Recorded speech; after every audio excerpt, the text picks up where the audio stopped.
ya minta tolong kepada yang berhak, yang berwenang ataupun yang lembaga-lembaga yang terkait.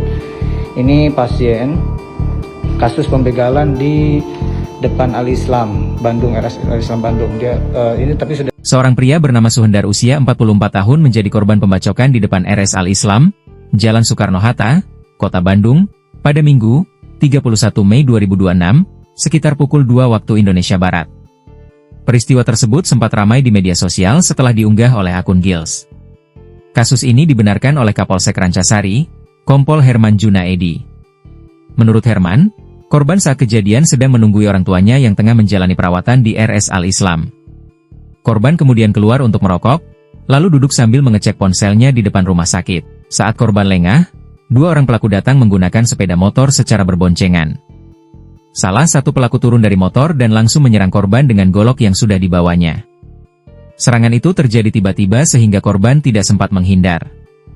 Akibat serangan tersebut, korban panik dan terjatuh ke selokan dengan kedalaman sekitar 2 meter. Korban mengalami luka serius di beberapa bagian tubuh, termasuk leher bawah sebelah kiri, tangan atas di area siku, dan pergelangan tangan kanan. Setelah melakukan aksinya, para pelaku langsung melarikan diri dari lokasi. Hingga kini, polisi masih melakukan penyelidikan untuk mengungkap identitas pelaku dan motif penyerangan. Aparat juga menelusuri rekaman CCTV di sekitar lokasi kejadian serta mengumpulkan keterangan saksi. Korban kemudian mendapatkan penanganan medis di RS Al-Islam. Kasus ini menjadi perhatian publik karena terjadi di kawasan rumah sakit pada dini hari dan dilakukan secara tiba-tiba oleh pelaku yang belum diketahui identitasnya. Ya minta tolong kepada yang berhak, yang berwenang ataupun yang lembaga-lembaga yang terkait. Ini pasien kasus pembegalan di depan Al-Islam Bandung, RS Al-Islam Bandung. Dia ini tapi sudah ditindaklanjuti di IGD.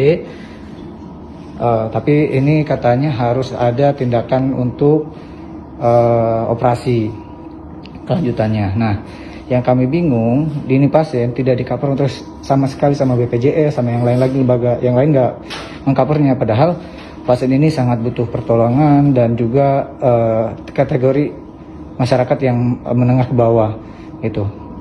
Yang kami bingung kan gini, kenapa BPJS nggak ada yang cover ataupun lembaga-lembaga yang lain nggak ada yang cover kasus seperti ini gitu. Padahal kan ini adalah korban gitu, korban pembegalan. Orang sudah dibegal, baru dia masuk rumah sakit nggak bisa masuk, nggak bisa di-cover oleh siapa-siapa.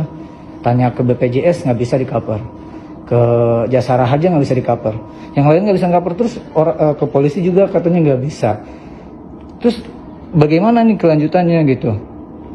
Tadi IGD juga harus bayar, sudah alhamdulillah ada yang minjamkan uangnya dulu.